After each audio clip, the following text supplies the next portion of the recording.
اچھا وہ اپنی باتیں بھی کسی کو بتا نہیں رہے تھے. کبھی کبھی میرے پاس آ جاتے تو بس صرف اتنی بات ہوتی تھی کہ جی میری جگہ کے بارے میں بتاؤ، اور میں جو ہے بہت وہ ہوں تو میں بھی کچھ جو ہے امداد کر دیا کرتا تھا. لیکن اتنا نہیں پتہ تھا کہ وہ اس طریقے سے ذہن میں لے گئے وہ ذہنی مریض بھی بن چکے تھے. تو میرے حساب سے تو وہ جو حافظ کا جو لیول تھا ان کے اوپر، قاری کا جو لیول تھا، وہ اس لیول کے حساب سے انہوں نے خودکشی نہیں کی. وہ اتنے ذہنی مریض ہو گئے تھے کہ وہ تو اللہ کا شکر ہے کہ اس طرح کا ذہنی مریض جو ہوتا ہے وہ بچوں کو بھی جو ہے کر دیتا ہے، مطلب ادھر ادھر جو اس طرح کا مریض ہوتا ہے، کیونکہ وہ سوچتا ہے کہ جب میرا کوئی نہیں ہے تو میرے بچوں کا کون ہوگا میرے بعد.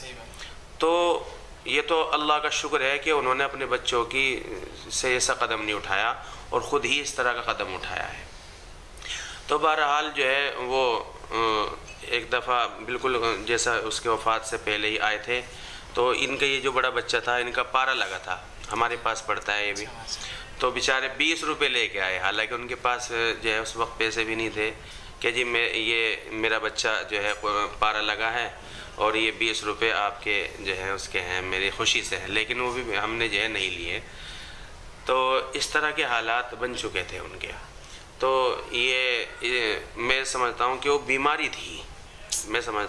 بیماری تھی، ورنہ حافظ عالم قاری اس طرح کا قدم نہیں اٹھاتا کبھی. اور ذہنی مریض جو بن گئے تھے وہ اس وجہ سے انہوں نے یہ بڑا قدم اٹھایا. وہ ایک دفعہ بھی ان کی اہلیہ بتا رہی تھی ہماری اہلیہ کو کہ میں نے ان کو جو ہے کہا کہ تم اپنا چیک اپ کراؤ. تو وہاں جیسے ڈاکٹر کے گئے تو انہوں نے کچھ انجیکشن لکھے ان کو پہلے، تو بجائے جو ہے وہ انجیکشن لانے کے گھر آ گئے. تو انہوں نے پوچھا کہ کیا دکھایا، کیا بتایا ڈاکٹر نے؟ تو وہ کچھ نہیں بولے. تو ان کے جیب میں جیسے ہی وہ گھسی تو انہیں ایک پرچہ ملا جس میں جو ہے دوائی لکھی ہوئی تھی. تو انہوں نے کہا کہ میں اتنی مہنگی دوائی نہیں خرید سکتا. تو اس سے پتہ چل رہا ہے کہ وہ جو ہے تنگ دستی میں جو ہے تنگ دست بھی ہو گئے تھے. اور اب اللہ نے جو ہے یہ 4 5 بچے بھی ہیں، ایک بچی بھی ہے، 6 ہیں. ان کا کوئی جو ہے دیکھ بھال کرنے والا بھی ابھی جو ہے بس ان کے چچا، اس کے تایا بھی ہیں، وہ کر بھی رہے ہیں، لیکن وہ بھی بیچارے غریب ہیں اور وہ بھی کہاں تک کریں. ان کی جو سسرالی حالات ہیں، یعنی ان کے ماموں ہیں، وہ جو ان کی والدہ ہیں ان بچوں کی، یعنی حافظ وسیم کی جو گھر والی اہلیہ ہے، تو ان کے بھی والدین کا انتقال ہو گیا ہے. ان کی بھی اس طرف سے بھی کوئی مالی امداد نہیں ہے. تو میں تو یہی کہوں گا کہ ایک تو یہ کہ بس یہی میسیج دینا چاہتا ہوں آپ لوگوں کو بھی، اور جو اس کو پروگرام کو دیکھ رہے ہیں، کہ اپنے علماء کی، اپنے حفاظ کی، قاریوں کی ان کی دیکھ بھال بھی کریں، ان کو پوچھ تاچھتے بھی رہیں. بہت سے قاری، بہت سے حافظ، دراصل یہ ایسی قوم ہے حفاظ کی، علماء کی، یہ چمٹ کے نہیں مانگتے. یہ جو ہے جا کے بتاتے نہیں اپنے حالات.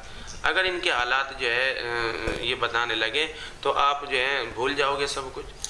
تو اس میں ایک بات دیکھنے میں آتی ہے کہ مطلب حافظ عالم جو بھی اس طبقے سے تعلق رکھتے ہیں، زیادہ تر دیکھا گیا ہے کہ وہ مدرسے کے لیے بھی چندہ لے لیتے ہیں، مسجدوں کے لیے بھی لے لیتے ہیں، لیکن اپنی ذات کے لیے کبھی وہ سوال نہیں کرتے. جی یہ ہمیشہ کی بات ہے، ہم نے دیکھی.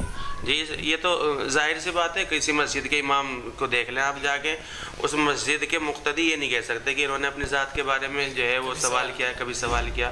لیکن ان مسجد کے جو متولیان حضرات ہیں، جو پیسے والے حضرات ہیں، ان کی ذمہ داری بنتی ہے یہ کہ وہ ان کی دیکھ بھال کریں.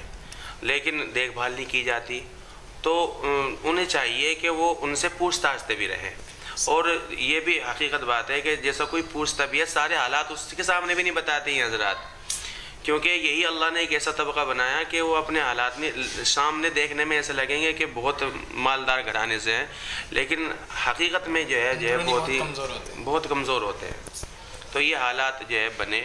اب تو بس میں آپ لوگوں سے بھی یہی اپیل کروں گا، اور دوسرے اہل خیر حضرات سے بھی، کہ ان چھوٹے چھوٹے بچوں کا جو پڑھ بھی رہے ہیں، ایک تو ویسے بھی ذمہ داری بنتی ہے قوم کی، لیکن اب یہ جو ہے آگے چل کر کے یہی بچے اگر جو ہے عالم بنے اور حافظ بنے تو انشاءاللہ جو ہے آپ کو بہت ہی اجر ملے گا اس بات سے. ناظرین، یہ ہمارے ساتھ میں مولانا وسیع اللہ صاحب ہیں جو امام ہوتے ہیں، ماشاءاللہ حافظ وسیم صاحب کی مسجد میں رہتے ہیں. تو ہمیں معلوم یہی ہوا ان سے جان کر کہ حافظ وسیم صاحب کے ساتھ جو یہ معاملہ پیش آیا وہ تنگ دستی بھی تھی لیکن ایک ذہنی معذوری بھی تھی. تو ہم دعا کرتے ہیں. اچھا, پاؤں سے بھی معذور تھے جی. تو ہم دعا کرتے ہیں کہ اللہ تعالیٰ ان کی مغفرت فرمائے, ان کے درجات بلند فرمائے. اور یہ جو معصوم بچے آپ ناظرین دیکھ رہے ہیں, ہمارا فرض بنتا ہے کہ ضرور ہمارے پڑوس میں, ہمارے گاؤں میں بھی ایسے بچے ہوتے ہیں, تو ہمیں ان کا خیال رکھنا چاہیے. اور خصوصاً جو ہمیں نماز پڑھاتے ہیں, ہمارے علماء ہیں, وہ ہمارے سروں کا تاج ہے. ہم اس بات کا خیال رکھیں, اس بات کو ہم کبھی نہ بھولیں, کیونکہ آپ 12 مرتبہ اپنے ائمہ سے, علماء سے سنتے ہیں, کتابوں میں پڑھتے ہیں کہ علماء انبیاء کے وارث ہیں. تو صرف زبان سے کہہ لینے سے وہ حق ادا نہیں ہو جاتا, بلکہ زمینی سطح پہ ہمیں علماء کا ساتھ نبھانا چاہیے اور ان کی ضروریات کا خیال رکھنا چاہیے. تو ناظرین, آج کی ہماری کوشش یہی ہے کہ ہم جس طرح کا حافظ وسیم صاحب کا یہ بے سہارا گھر ہو گیا, ہماری کوشش یہی ہے کہ ہم ان کی اہلیہ کے لیے مستقل ماہانہ وظیفہ ہم انشاءاللہ فی الحال بھی پیش کر کے جائیں گے, اور مستقل اس کا انشاءاللہ ہم بندوبست کریں گے.